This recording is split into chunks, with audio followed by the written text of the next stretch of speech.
Hey guys, it's Miss Sonatore. I am reading inside today because of the cloudy and rainy weather, but that's not going to stop us from having a great time. I hope you guys had a fabulous long weekend, just like I did, but I'm excited to be back reading you guys another story. Before we start, and before I tell you what book we're going to read, I want to start with a great big hug. I want to just really squeeze hard so I can almost feel you at home doing it back. Just reminding you that I love you, miss you, and care about you. I'm always sending my love from my house to your house. This week, I want to start another Junie B. Jones book. And this book is called Junie B. Jones, Boss of Lunch. What's cool about this book is this is where Junie B. Jones finishes kindergarten and goes on to first grade. Just like all of you are going to leave kindergarten and go to first grade, just like Junie B. in this story. So let's actively listen as I begin Junie B. Jones, Boss of Lunch. Here we go. Chapter 1, Not Normal. Thursday. Dear First Grade Journal, hooray, hooray, it came, it finally came. Yesterday, the delivery man brought it right to my house, and today I carried it to school for the very first time. Right now, it is sitting under my desk. I kept sneaking down there to see it closer, but my teacher just said to please stop doing that. Only guess what? He's not even watching me right now, so I think I will sneak down there one more time, and that will be it possibly. I wish myself good luck. From Junie B. Jones, first grader. I put down my pencil and looked all around. Room 1 was still writing in their journals. I smiled very sneaky. Then I bent over in my chair real slow, and I reached way down, and I lifted up the lid of my brand new, shiny lunchbox, hollered out May. Junie B. Jones just opened her lunchbox again, Mr. Scary. And you told her not to do that anymore, remember? May is the tattletale girl who sits next to me. I do not actually care for her. My heart pounded very hard.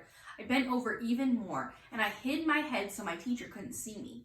Only, I didn't do such a good job of hiding, I guess, because then I heard Mr. Scary's shoes walking towards me. Junie B., why is your lunchbox open again? Asked Mr. Scary. Didn't I just speak to you about this a few minutes ago? I kept my head down and looked all around the floor. One of Mr. Scary's shoes started tapping at me. Tappy shoes are not happy shoes, I think. Junie B., said Mr. Scary again, do you have a good reason for opening up your lunchbox again? I quickly closed my eyes and tried to think of a good reason. Mr. Scary's shoe tapped louder. I opened my eyes and peeked at it, and then, bingo! All of a sudden, a miracle happened.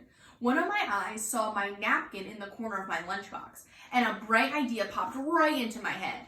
I quickly grabbed the napkin, and I started shining Mr. Scary's shoes. Look, Mr. Scary, look!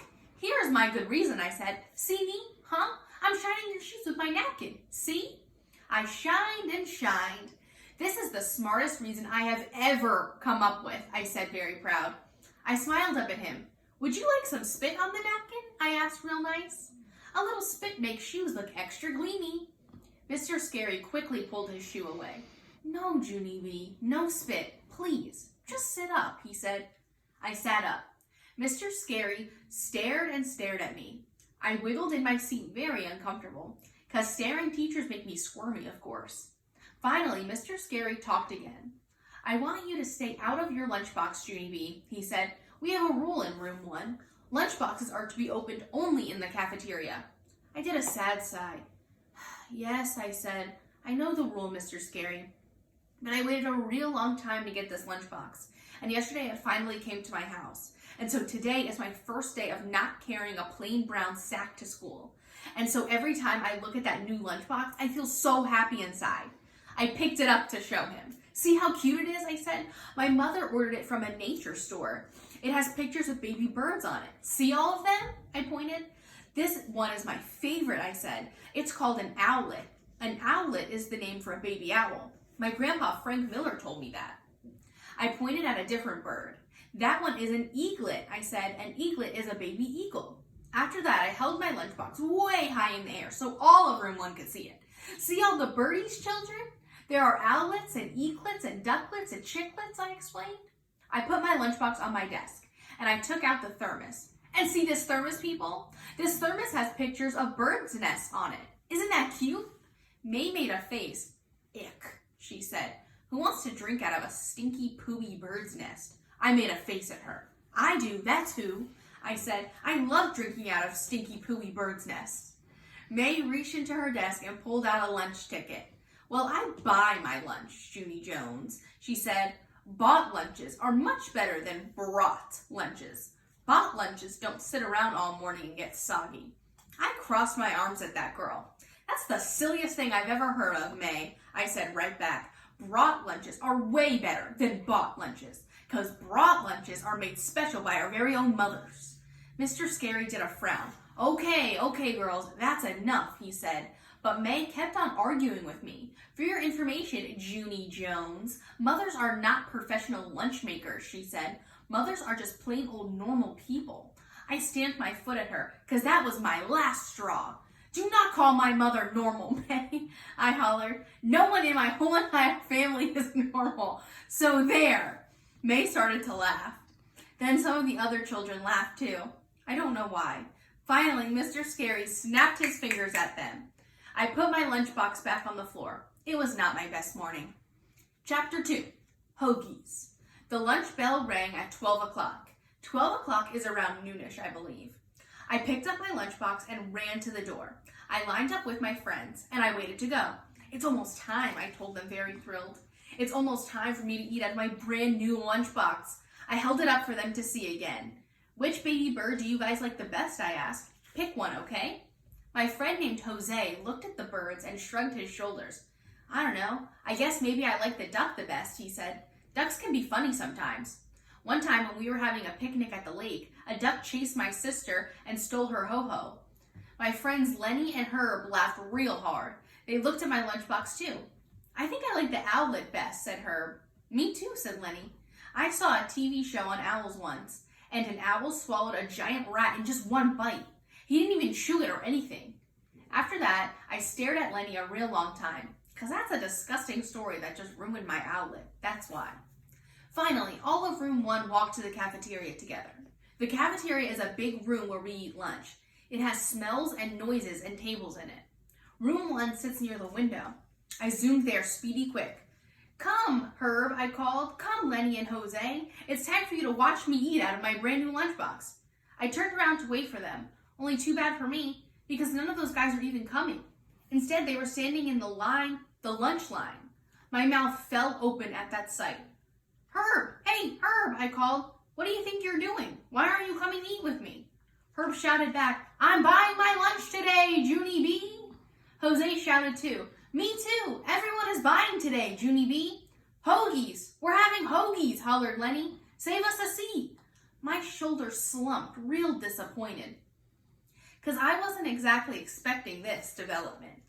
I sat down at my table and looked all around. There was only one other person sitting there. His name is Sheldon. I don't know him that good. Sheldon waved his fingers at me. We're the only ones here, he said.